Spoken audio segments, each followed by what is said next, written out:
Shalom, selamat pagi Indonesia. Saya percaya Bapak Ibu yang terkasih di dalam Tuhan ada bersama-sama dengan kita semua. Kita pasti telah memiliki suatu rasa ucapan syukur ya pada pagi hari ini. Tuhan begitu baik dalam kehidupan kita.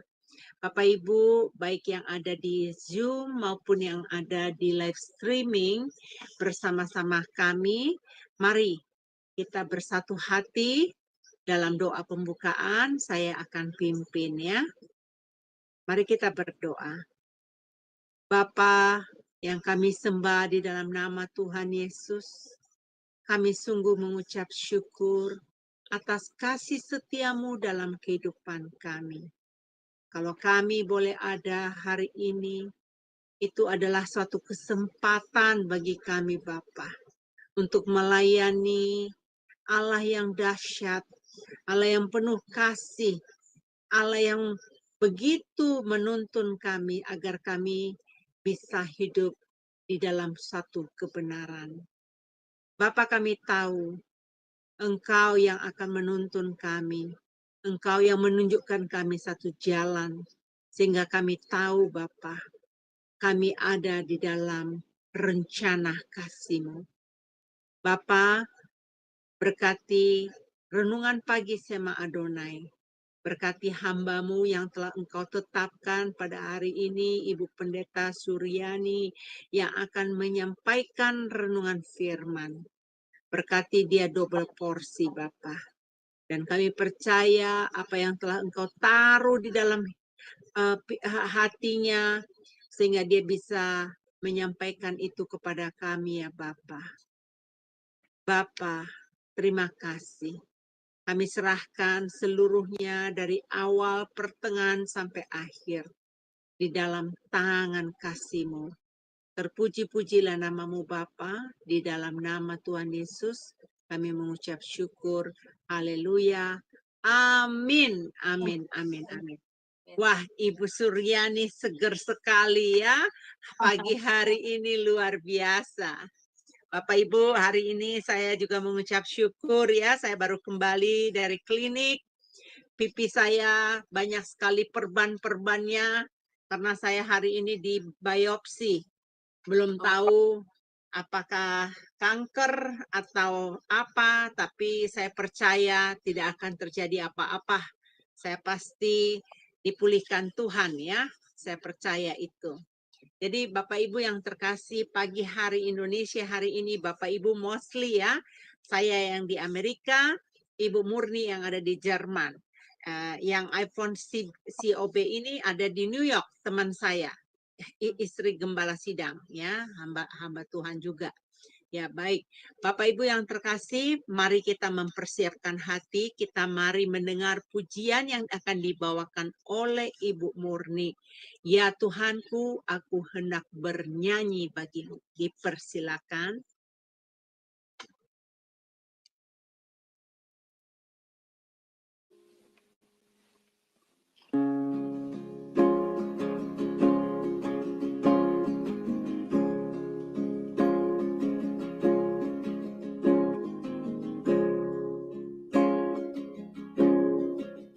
Ya Tuhanku,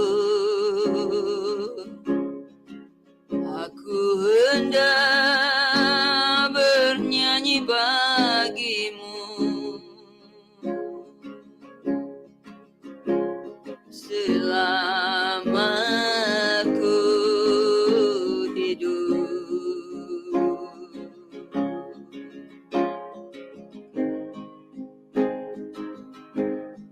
Ya Allahku, aku hendak bermazmur bagimu selagi ku ada.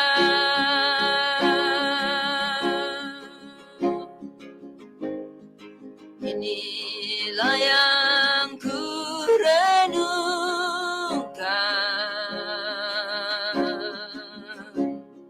setiap waktu.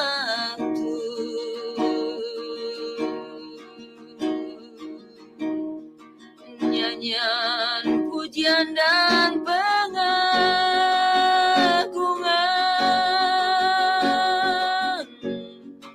kepadamu.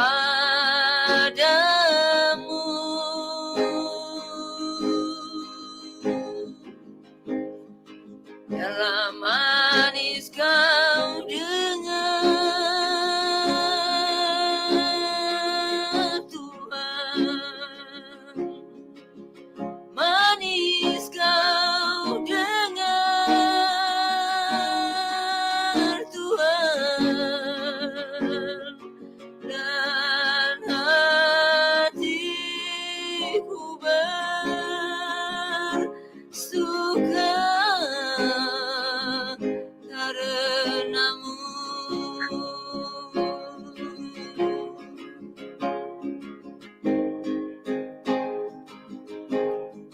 Ya Tuhanku, aku hendak bernyanyi bagimu selama ku hidup. Ya Allahku, aku hendak bermazmur bagimu selagi ku ada.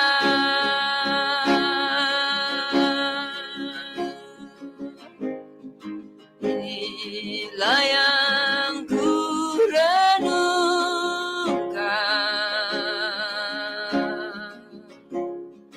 setiap waktu.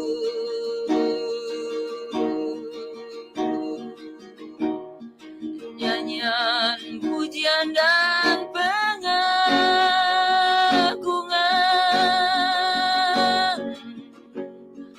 kepadamu.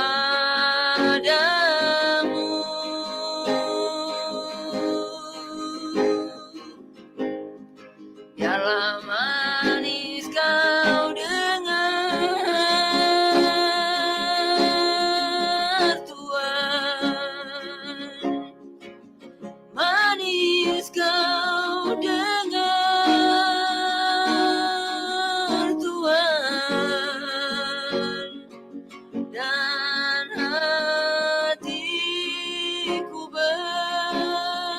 bersuka karenamu.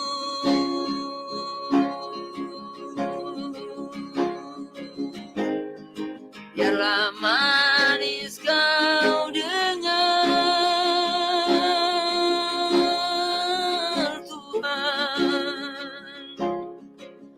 manis kau dengar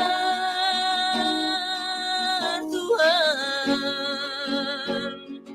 dan hatiku bersuka karenamu.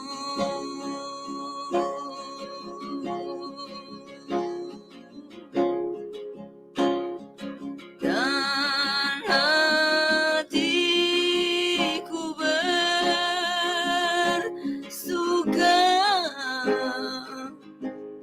karenamu.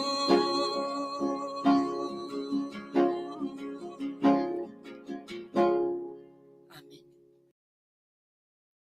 Amin, amin. Terima kasih untuk Ibu Murni, pujian yang sangat indah sekali. Baik Bapak Ibu, saya percaya Bapak Ibu saat ini telah mempersiapkan hati ya. Karena tema hari ini renungannya adalah hidup yang bertujuan. Mari kita sambut Ibu Suryani yang akan membawakan renungan kepada kita. Dipersilakan Ibu.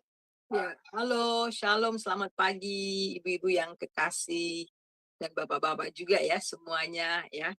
Terima kasih banyak buat kesempatan diberikan pada saya untuk memberitakan kabar kebenaran, dan biarlah apa yang kita terima pada pagi ini sungguh-sungguh dapat menguatkan dan teguhkan iman kita terus di dalam kita mengiringi Tuhan. Bapa, dalam nama Yesus, sekali lagi kami mau berdoa, Tuhan, singkapkan kebenaran-Mu ya Tuhan, buat kami mengerti, sehingga kami dapat melakukannya, dan kami boleh berbuah di dalam Tuhan. Berfirmanlah Tuhan, kami siap mendengar. Haleluya. Amin. Saudara yang kekasih, pada hari ini tema kita itu adalah hidup yang bertujuan. Jadi apa jadinya kalau kita hidup di dunia ini tetapi tidak ada tujuan? Ya, kalau seseorang berjalan ke suatu tempat tetapi dia tidak tahu kemana dia pergi, pasti dia akan mutar-mutar di situ dan akhirnya mati di situ. Nah, saudaraku yang kekasih, kita harus tahu bahwa setiap kita manusia, Tuhan mempunyai tujuan bagi kita. Tujuan umum itu ialah bahwa kita memang diberikan kepada kita semuanya kasih karunia untuk kita diselamatkan. Tetapi sebagai orang-orang yang telah diselamatkan oleh Tuhan, Tuhan mempunyai tujuan khusus buat kita untuk membangun kerajaannya. Mari kita sama-sama membuka Alkitab kita dari Yesaya 43 ayat yang ke-7. Yesaya 43 ke-7 demikian bunyinya. Semua orang yang disebut dengan namaku, yang kuciptakan untuk kemuliaanku, yang kubentuk dan yang kujadikan. Sekali lagi, semua orang yang disebut dengan namaku, yang kuciptakan untuk kemuliaanku, yang kubentuk dan yang kujadikan. Nah, tahukah saudara kenapa kita lahir ke dunia ini? Mengapa saudara ada di sini? Dan apa tujuan Tuhan mengizinkan saudara ada di dunia ini? Nah, dalam Yesaya 43 ayat yang ke-7 yang tadi kita baca, bahwa semua yang disebut dengan namaku, yang kuciptakan untuk kemuliaanku. Jadi Tuhan katakan untuk kemuliaanku. Jadi saudara, bahkan seluruh isi dunia ini diciptakan khususnya untuk saudara. Itu diciptakan untuk kemuliaan Tuhan. Yang kubentuk dan yang kujadikan. Jadi jelas dari ayat ini menyatakan bahwa kita dijadikan oleh Tuhan untuk kemuliaannya. Nah, dalam bahasa Inggris dikatakan, everyone who is called by my name, whom I created for my glory, whom I formed and I made. Ada 4 kata kerja yang sangat luar biasa di sini dari ayat ini. Yang pertama itu called, kemudian created, kemudian formed and made. Jadi saudara, ini sangat luar biasa, komplit sekali ya. Kita bukan hanya dipanggil, tetapi diciptakan. Kemudian kita bukan hanya diciptakan, tetapi kita dibentuk. Jadi setelah kita diciptakan, kita dibentuk dan dijadikan. Nah, semua itu dengan satu tujuan, untuk kemuliaan Tuhan.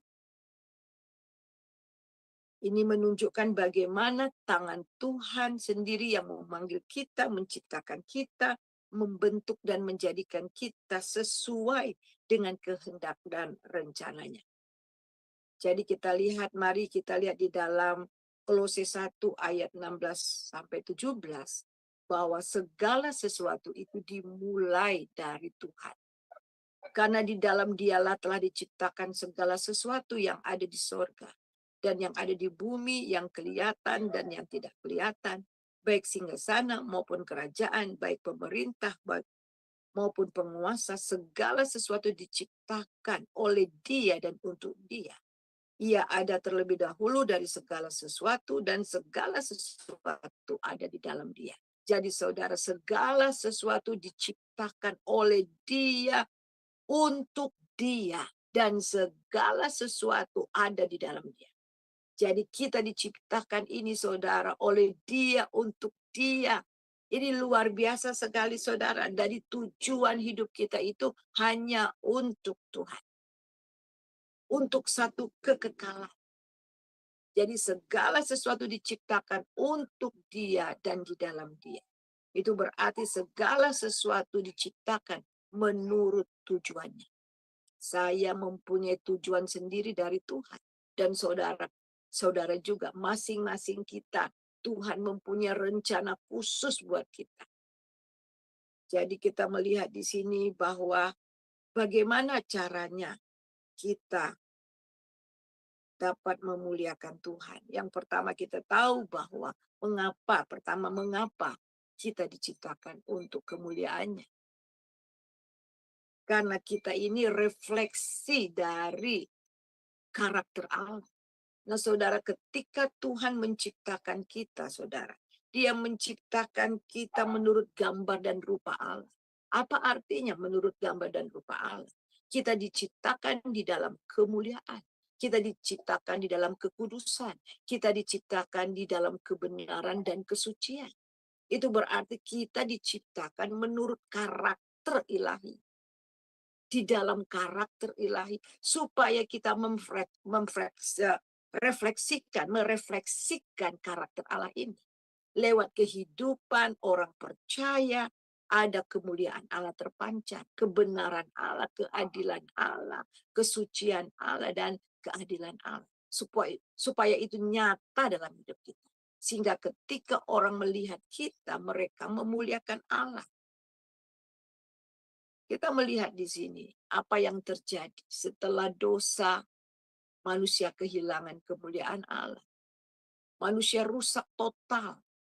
Di dalam Roma 3 ayat 23, karena semua orang telah berbuat dosa dan telah kehilangan kemuliaan Allah. Karena dosa manusia telah kehilangan kemuliaan Allah. Maksud di kemuliaan Allah ini adalah, saudara, kita tidak dapat lagi mencapai standar untuk memuliakan Allah. Dan akhirnya tendensi kita lihat kepada diri kita sendiri. Apa yang jadi ketika Adam dan Hawa jatuh ke dalam dosa, mereka sadar bahwa mereka telanjang. Padahal sebelum itu juga mereka telanjang. Tetapi mereka tidak memperhatikan itu. Mereka tidak lihat itu. Kenapa? Karena ada cahaya kemuliaan Allah menaungi mereka.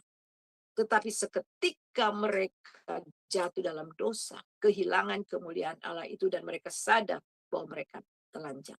Tadinya mereka berfokus kepada Tuhan, tetapi sekarang mulai masuk kepada diri sendiri, ego. Ya.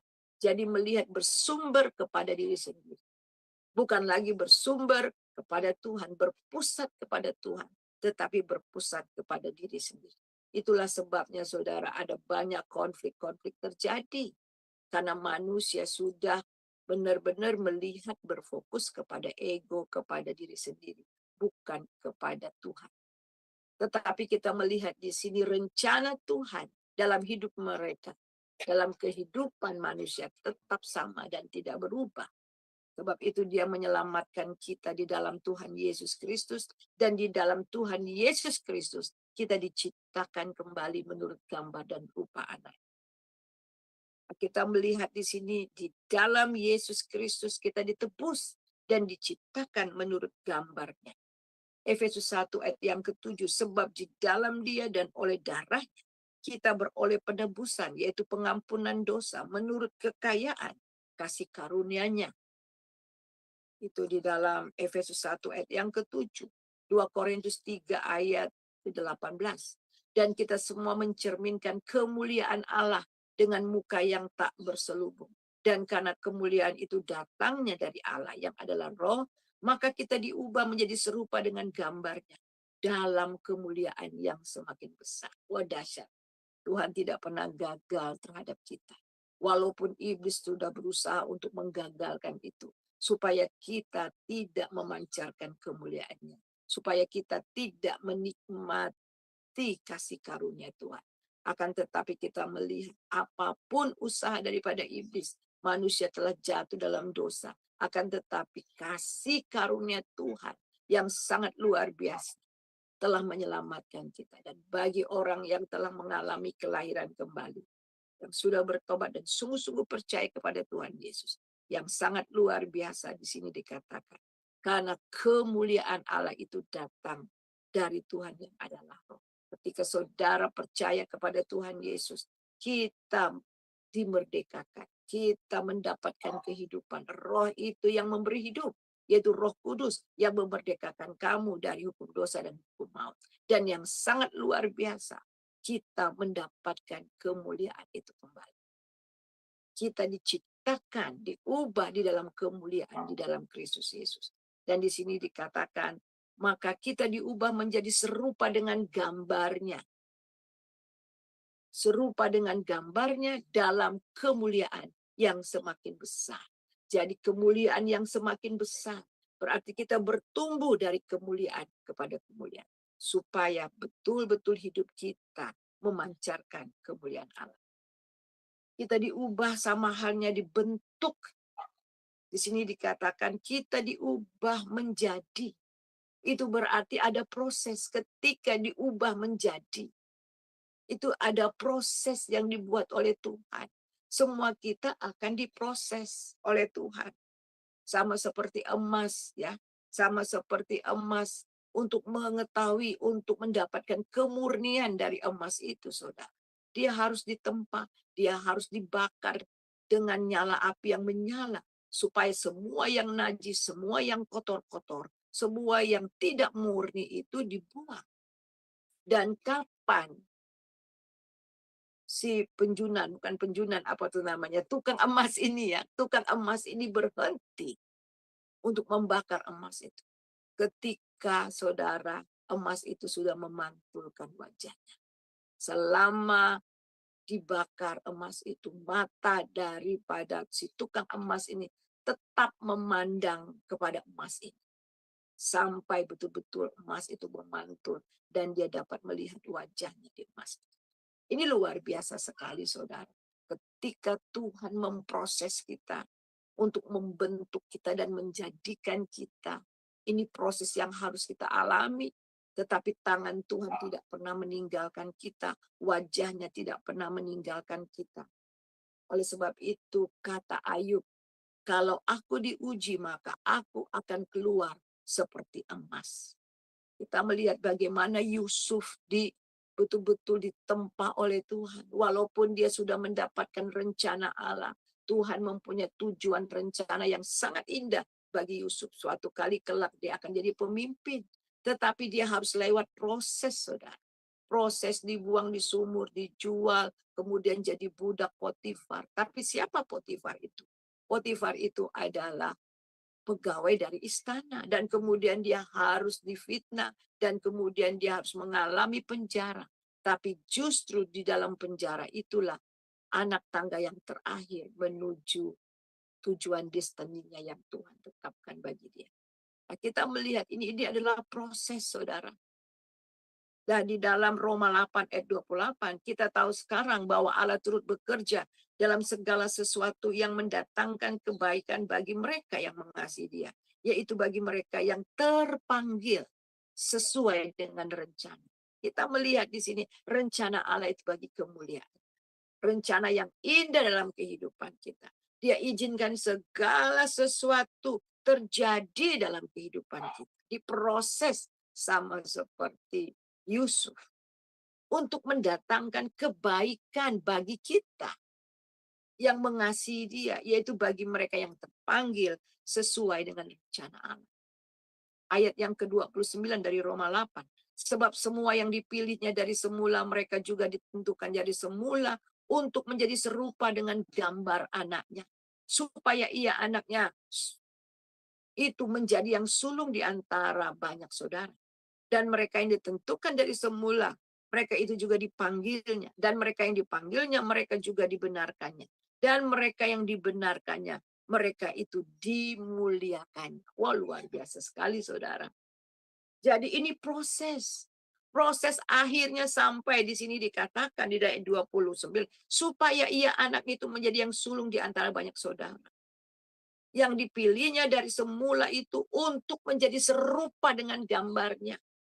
Proses demi proses ini membuat kita menjadi serupa dengan dia. Enggak instan, saudara.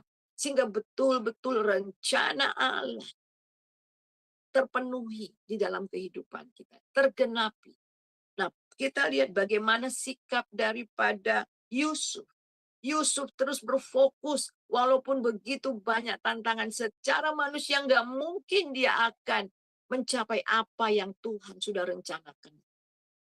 Dia di negeri orang, dia menjadi budak. Budak itu sama sekali tidak ada hak. Tidak mungkin bisa menjadi orang kedua dari Firaun kalau kita melihat keadaan. Akan tetapi kita melihat sikap daripada Yusuf. Dia kerjakan yang terbaik. Dia melakukan apa yang dapat dipercaya. Apa yang dipercayakan oleh dia, dia lakukan sehingga dia dapat dipercaya oleh tuannya. Sehingga dia terus meningkat dan meningkat. Dan matanya terus tertuju kepada tujuan dan rencana Allah di dalam kehidupan. Apapun yang terjadi, saudara, seringkali di dalam proses ini, kita bagaikan naik tangga tuh, ya naik tangga tuh. Tetapi karena kita sudah letih rasanya, nafas kita sudah terengah-engah, dan kita tidak mungkin rasanya mencapai sampai akhir. Dan seringkali kita give up. Padahal mungkin itu adalah anak tangga yang terakhir untuk mencapai tujuan, untuk mencapai tahta, untuk mencapai rencana Tuhan yang sudah Tuhan tetapkan kepada kita. Tapi sayang, mata kita tidak tertuju kepada Kristus, tertuju kepada tujuan yang Tuhan berikan kepada kita. Sehingga kita lebih melihat apa yang di sekitar kita. Sehingga kita tidak pernah sampai kepada tujuan yang sudah Tuhan tetapkan bagi hidup kita. Nah, sekarang kita akan melihat bagaimana kita dapat memuliakan Allah dalam kehidupan kita. Bagaimana kita terus dapat naik menuju kepada tujuan yang Tuhan sudah sediakan bagi kita. Yang pertama, hiduplah dengan kehidupan yang kudus.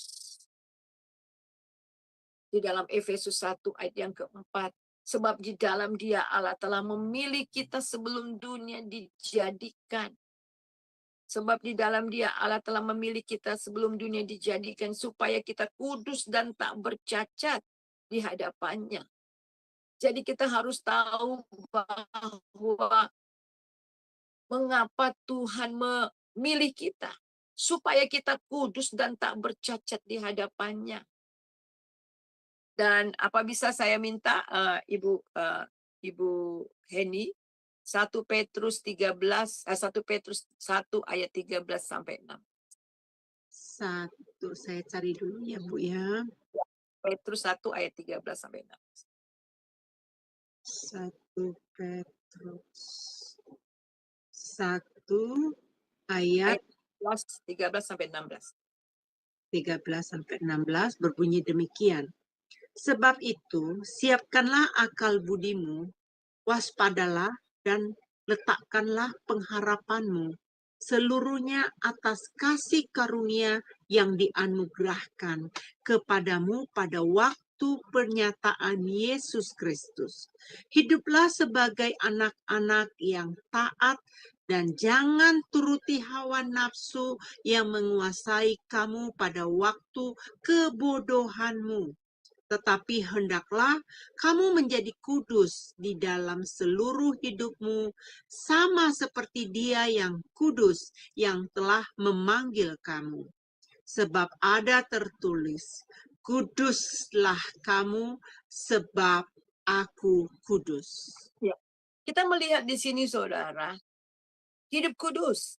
Bagaimana Yusuf kita melihat ya. Ketika dia digoda oleh istri Potifar, dia katakan bagaimana aku bisa melakukan dosa yang besar ini terhadap Allah. Jadi ada banyak orang kemudian jatuh di tengah jalan berguguran. Karena mereka tidak hidup kudus. Karena mereka tidak mendisiplinkan diri mereka seperti apa yang kemarin saya sharing. Sehingga mereka tidak sampai kepada tujuan. Mata mereka tidak terus memandang kepada tujuan. Seorang pelari dia akan selalu melihat ke depan dan tidak melihat ke belakang, tidak melihat kiri kanan. Dan tidak terganggu dengan apa yang ada di sekitarnya.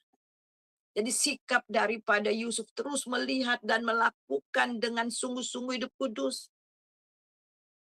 Salah satu bagaimana iblis mau membatalkan rencana Tuhan yang luar biasa dalam hidup kita. Yaitu dengan kedagingan. Karena banyak orang jatuh karena kedagingan. Kita melihat bangsa Israel tidak sampai kepada tempat tujuannya banyak, sebagian besar orang-orang tua. Kenapa? Karena mereka tidak melihat ke depan, tidak mempunyai tujuan hidup. Padahal Tuhan sudah katakan, Tuhan akan memberikan negeri yang penuh dengan susu dan madu. Tetapi mereka hanya melihat kepada sekitar perut, hanya sekitar kedagingan. Sehingga akhirnya mereka tidak pernah masuk ke tempat perhentian. Jadi mereka jatuh dengan berbagai-bagai dosa, penyembahan berhala, percabulan, dan sebagainya. Kemudian yang kedua, bagaimana supaya kita dapat memuliakan Tuhan. Yang kedua itu menjadi terang dan garam dunia. Demikianlah hendaknya terangmu bercahaya di depan orang, supaya mereka yang melihat perbuatanmu yang baik dan memuliakan Bapamu yang di sorga.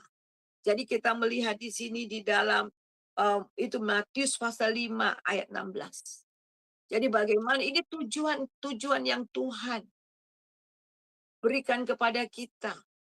Inilah rencana Tuhan. Tujuan, rencana Tuhan dalam hidup kita. Supaya kita memuliakannya. Yang pertama itu dengan hidup kudus. Sehingga kita memuliakannya dan kita mencapai apa yang Tuhan rencanakan dalam hidup kita. Dan yang kedua itu menjadi terang dan menjadi garam.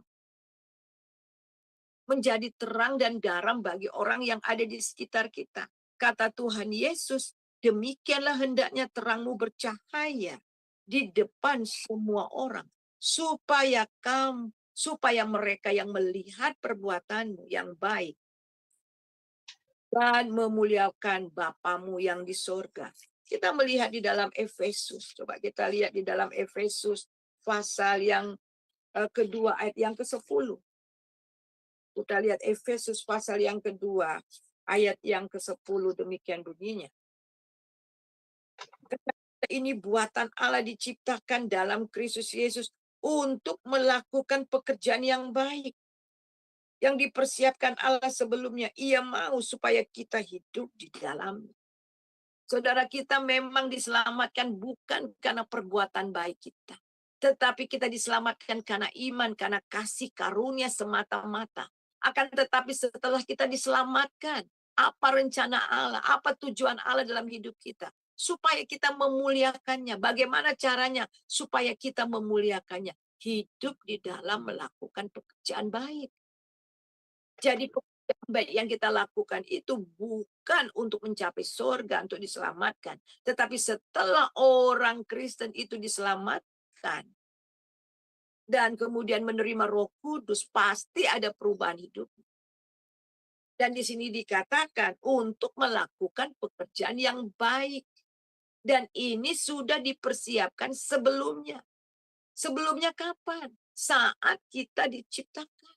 Sebelum kita diciptakan, Tuhan mau supaya kita ini membawa kemuliaan Tuhan.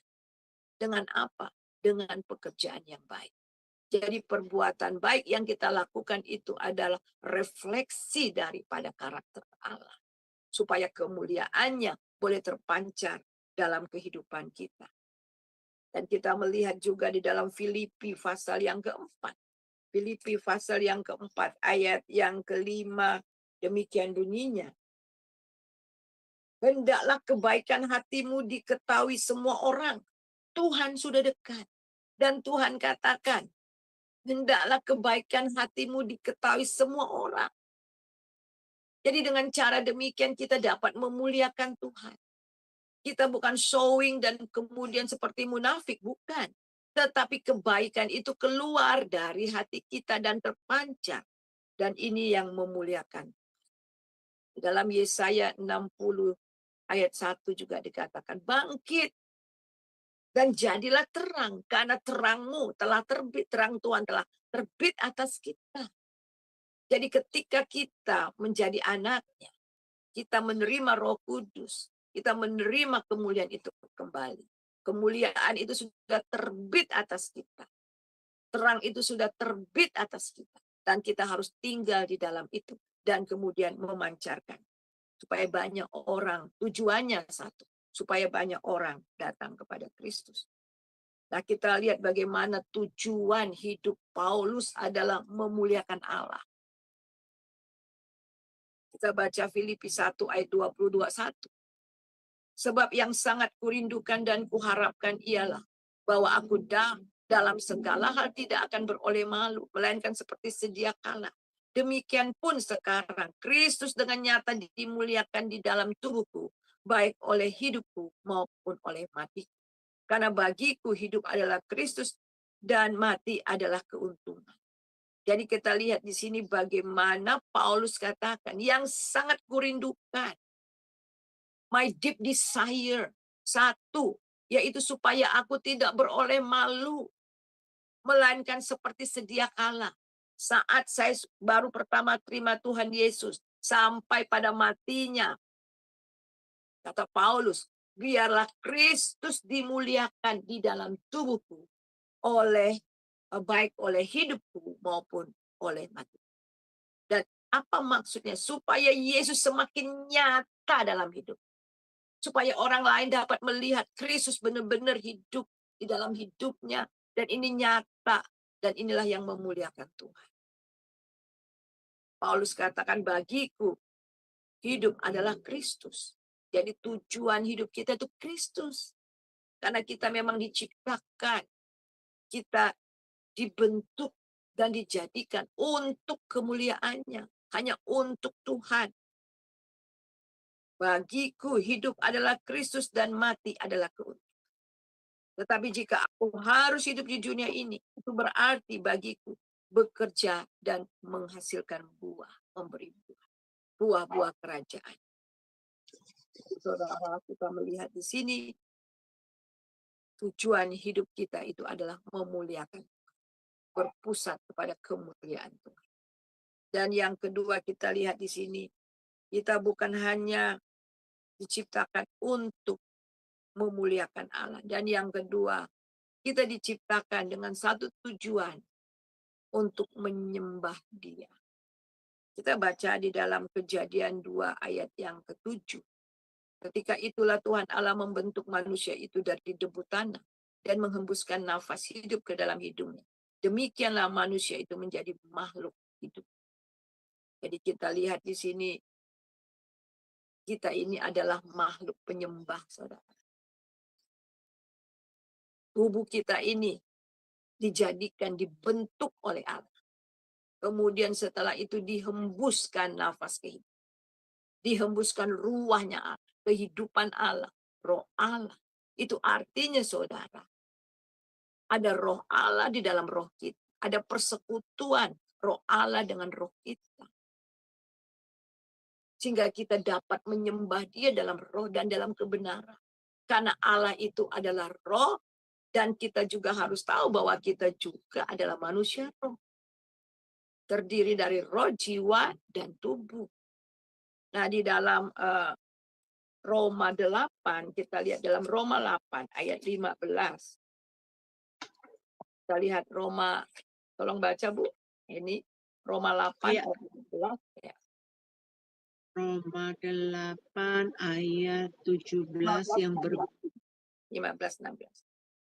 15-16, demikian bunyi firman Tuhan. Sebab kamu tidak menerima roh perbudakan yang membuat kamu menjadi takut lagi.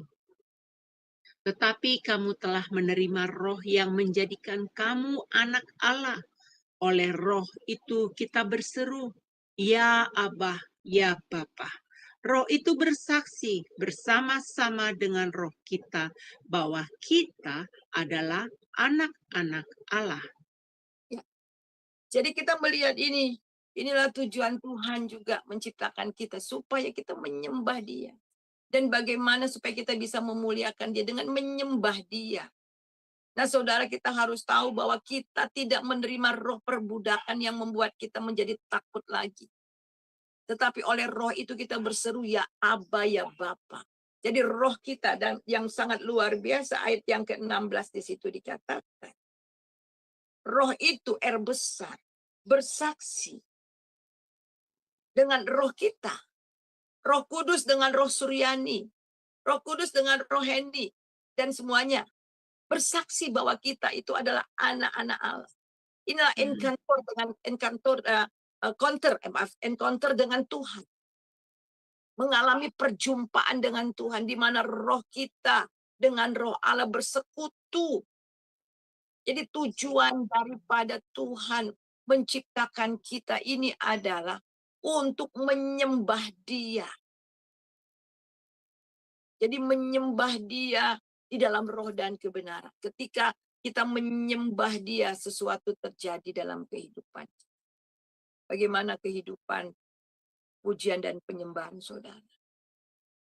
Jadi betul-betul hati kita, hidup kita dipersembahkan kepada Tuhan.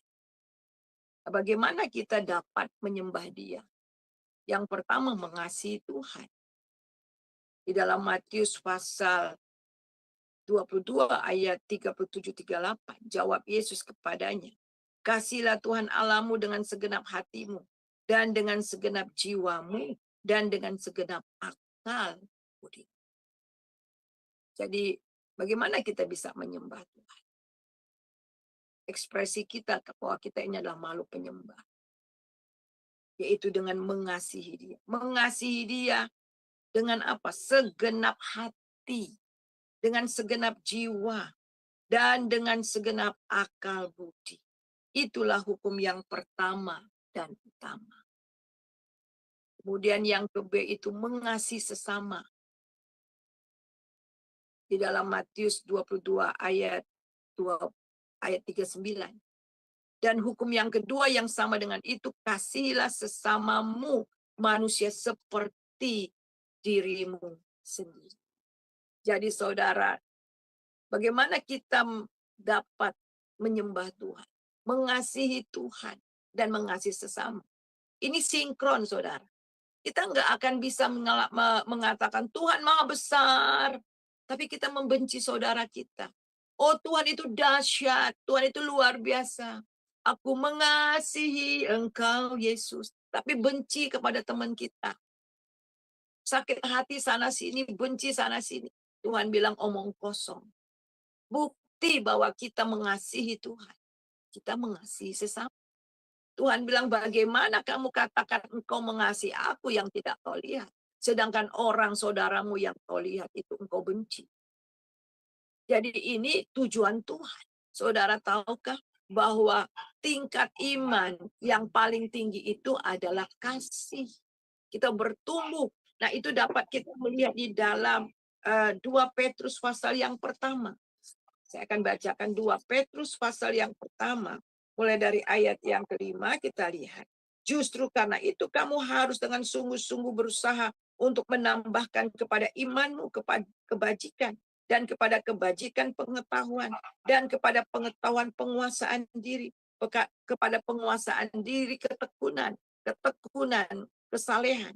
Dan kepada kesalehan kasih akan saudara-saudara. Dan kasih akan saudara-saudara. Kasih kepada semua orang. Kasih akan semua orang. Jadi ini menunjukkan kalau kita katakan bahwa kita menyembah Allah, kita mengasihi Allah, buktinya adalah kita mengasihi sesama kita. Ya karena waktu, jadi saudara nanti bisa lihat di 1 Yohanes 3 ayat 16 sampai 18. Kemudian yang kecil, bagaimana kita bisa menyembah Allah, dapat menyembah Allah. Tadi mengasihi Tuhan, mengasihi sesama. Dan yang ketiga menjadi saksi Tuhan untuk memberitakan kabar baik dan melayani. Bukti bahwa kita menyembah, kita menyerahkan hidup kita untuk melayani Dia. 1 Korintus 9 ayat 16. Karena jika aku memberitakan Injil, aku tidak mempunyai alasan untuk memegahkan diri. Sebab itu adalah keharusan bagi. Celakalah aku jika aku tidak memberitakan Injil. Dahsyat sekali. Jadi kata Paulus bahwa ketika aku memberitakan Injil, aku tidak punya alasan untuk memegahkan diri. Saya sedang berkhotbah di sini untuk kemuliaan Tuhan, bukan untuk kemegahan diri. Nggak ada alasan untuk memegahkan diri. Semua itu karena kasih karunia. Dan memberitakan Injil itu adalah keharusan bagi saudara. Karena untuk itu kita dipanggil. Untuk itu tujuan Tuhan menyelamatkan saudara. Tuhan sudah selesai pekerjaannya di bumi. Di dalam penebusannya yang dia lakukan. Dia sudah naik ke surga. Tapi sebelum dia naik ke surga, dia katakan, kamu akan menerima Roh Kudus. Dan kalau kamu akan menerima kuasa, supaya kamu bisa menjadi saksiku di Yerusalem, sama Yudea, Samaria, dan sampai ke ujung bumi. Jadi kita melihat di sini, saudara, itu tujuan Tuhan. Tujuan Tuhan itu adalah supaya kita diselamatkan dan juga dapat menyelamatkan orang lain dengan berita Injil. Dengan memberitakan kabar baik kepada orang lain. Itu tujuan Tuhan di dalam kehidupan kita. Dan Paulus katakan, celakalah aku jika aku tidak memberitakan Injil. Ini luar biasa. Celakalah aku.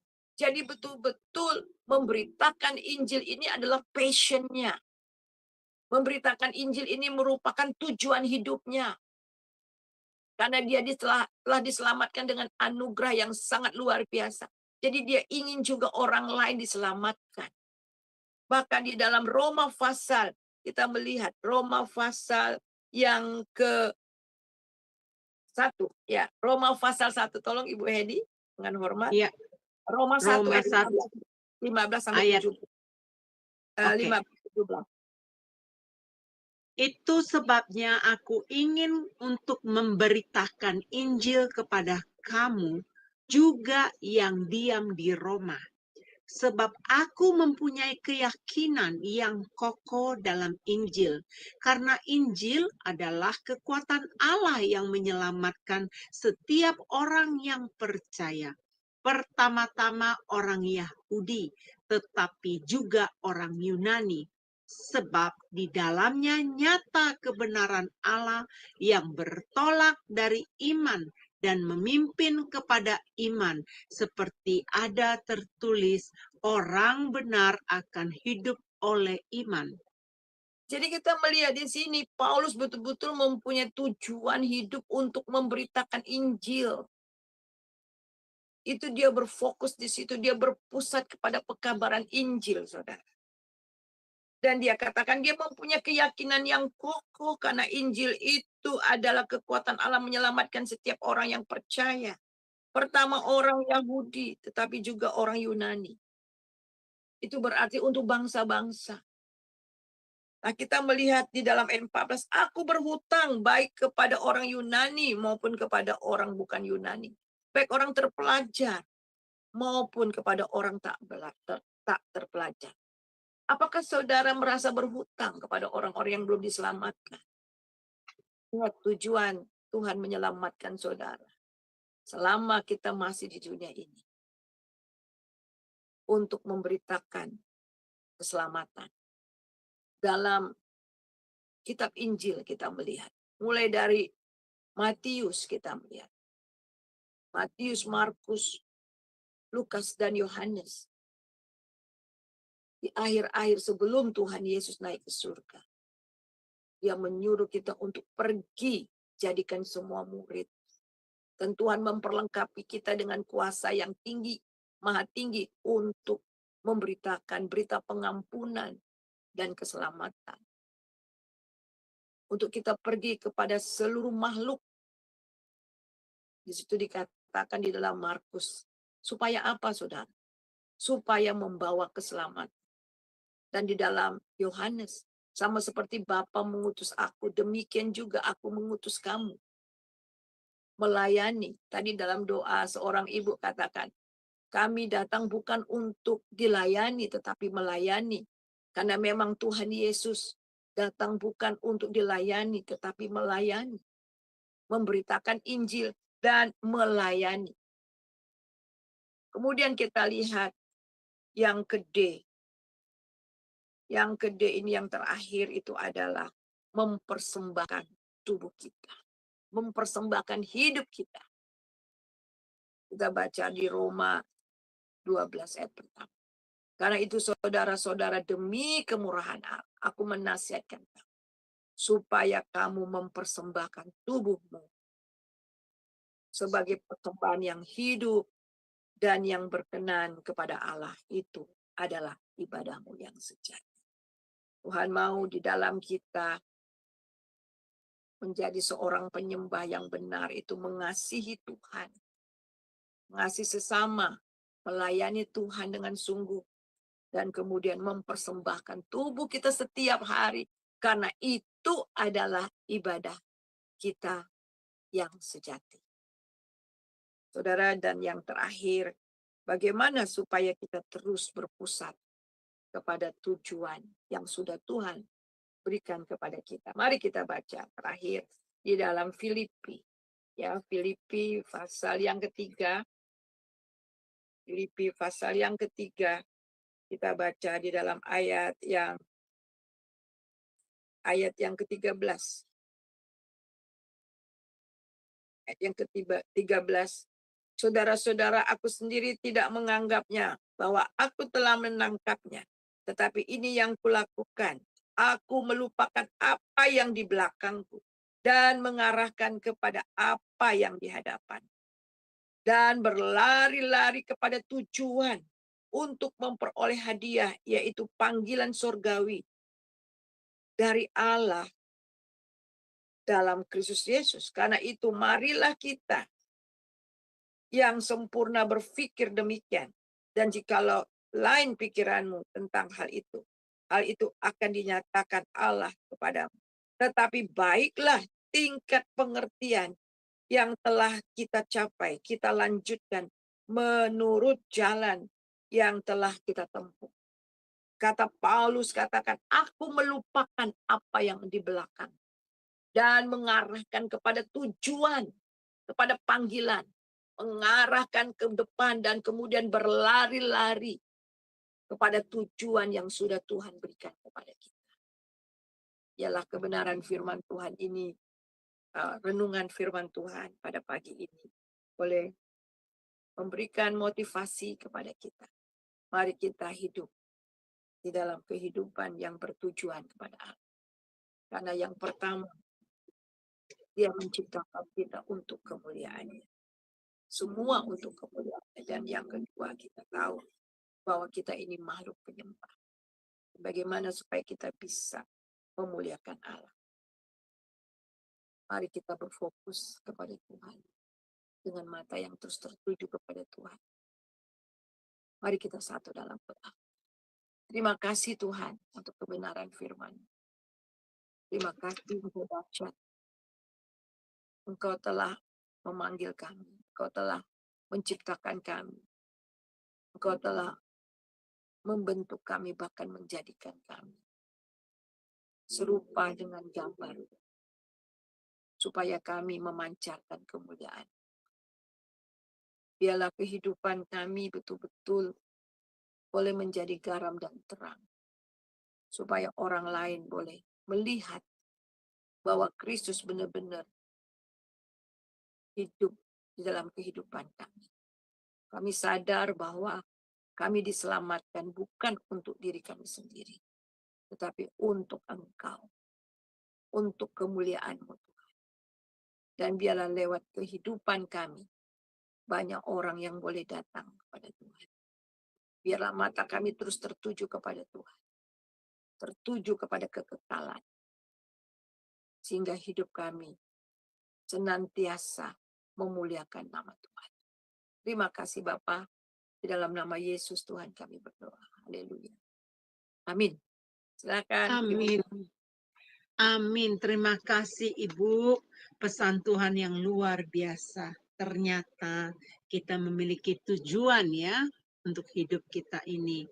Begitu poin-poin yang tadi disampaikan Ibu Suryani, saya berharap Bapak Ibu telah mencatatnya dan mau mengaplikasikan itu di dalam kehidupan sehari-hari. Baik Bapak Ibu, mari kita mendengarkan pujian yang kedua.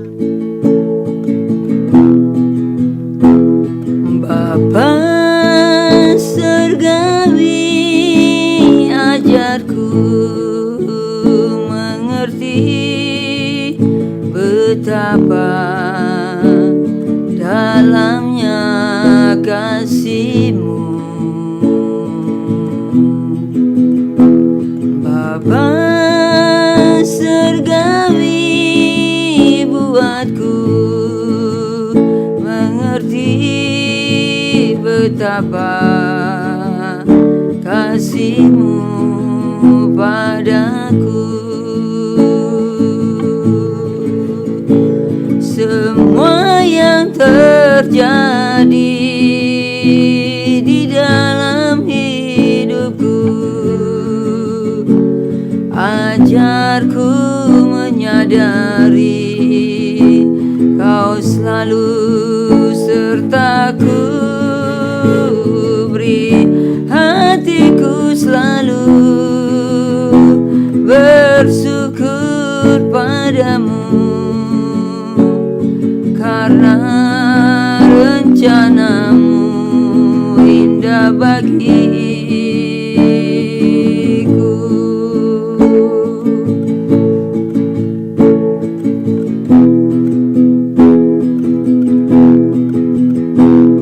Bapa surgawi, ajarku mengerti betapa dalamnya kasih-Mu.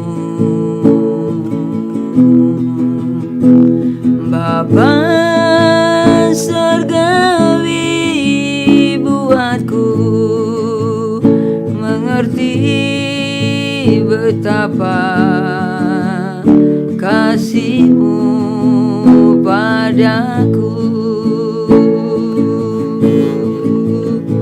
Semua yang terjadi di dalam hidupku,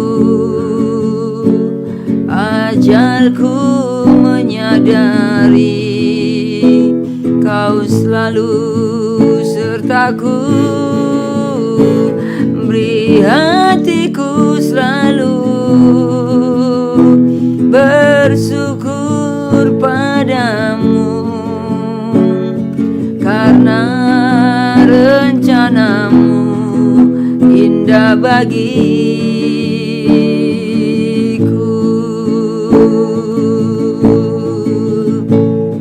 Karena rencana-Mu indah bagiku.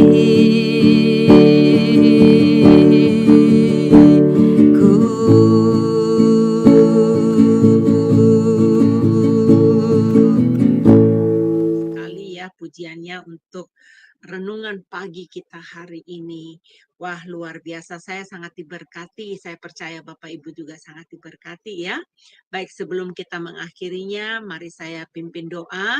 Kemudian nanti Ibu Pendeta Suryani akan memberikan berkat buat kita semua. Mari Bapak Ibu. Bapak Surgawi, kami mengucap syukur dan terima kasih untuk renungan pagi hari ini. Bapak, Engkau telah berbicara bahwa kami memiliki tujuan untuk hidup, diberikan kesempatan untuk memuliakan nama-Mu ya Bapa. Dan kami menjadi hidup menjadi penyembah-penyembah-Mu. Bapa, ajar kami Bapa, seperti apa yang Engkau inginkan dalam hidup kami, agar kami hidup selalu dalam kebenaran. Dan biarlah Bapa, kebaikan hati kami diketahui oleh semua orang ya Bapa. Mampukan kami menjadi pelaku firman-Mu oleh pertolongan Roh Kudus Bapa. Kami tahu bahwa Engkau tidak pernah meninggalkan kami. Bapa, ajar kami untuk lebih mengasihi Engkau. Dan ajar kami Tuhan untuk mengasihi sesama. Sehingga dua hukum itu yang Tuhan berikan kepada kami dapat kami laksanakan ya Bapa. Bapa, Engkau juga ingin kami menjadi surat yang terbuka, menjadi saksi Kristus buat dunia ini ya Bapa, untuk dapat mengabari kebenaran firman Tuhan. Bapa, kami ingin mempersembahkan hidup kami di dalam tangan kasih-Mu. Bapa, Berkati hamba-Mu yang telah menyampaikan renungan firman hari ini. Berkati Ibu Suryani lebih lagi Bapa. Biarlah dimanapun dia berada untuk menjadi berkat ya Bapa. Terima kasih Bapak Engkau mengirimkan juga dia menjadi narasumber setiap hari Rabu di Jumsema Adonai Bapa. Kami tahu ya Bapa, melalui hidupnya banyak anak-anak Tuhan mendapatkan jawaban ya Bapa. Terima kasih Bapa, kami percaya urapan-Mu khusus atas Ibu Suryani. Bapak kami siap untuk menerima berkat melalui hamba-Mu di dalam nama Yesus. Dipersilakan Ibu. Ya, mari kita saudara yang kekasih, terimalah berkat daripada Tuhan. Damai, sejahtera, sukacita yang melimpah-limpah dari Bapa di dalam Tuhan Yesus Kristus, serta persekutuan yang manis dalam Roh Kudus senantiasa menyertai saudara mulai hari ini sampai Maranatha. Diberkatilah engkau, diberkatilah rumahmu, diberkatilah orang yang keluar masuk rumahmu, diberkatilah anak cucumu, diberkatilah usaha pekerjaanmu sehingga engkau berhasil dan menjadi berkat mulai hari ini dan seterusnya. Kita terima ini hanya dalam nama Bapa, Anak, dan Roh Kudus. Dalam nama Yesus. Haleluya. Amin. Amin, amin. Terima kasih untuk Ibu Suryani atas pelayanannya. Besok pagi Bapak Ibu, kita akan dilayani oleh Pendeta Dedi Kurniawan. Tema dari renungan kita besok adalah segala sesuatu ada waktunya. Bapak Ibu kembali bersama-sama kami besok pagi jam 6.30 ya, 5.30 waktu Indonesia. Kalau di saya di New York 6.30 sore, karena waktunya perbedaan ya. Jadi di Indonesia jam 5.30. Baik Bapak Ibu yang terkasih, sampai ketemu besok pagi. Di dalam nama Yesus, biarlah kasih anugerah Tuhan, kita selalu ada di dalam hadirat Tuhan. Terpujilah nama Tuhan, haleluya, haleluya, amin.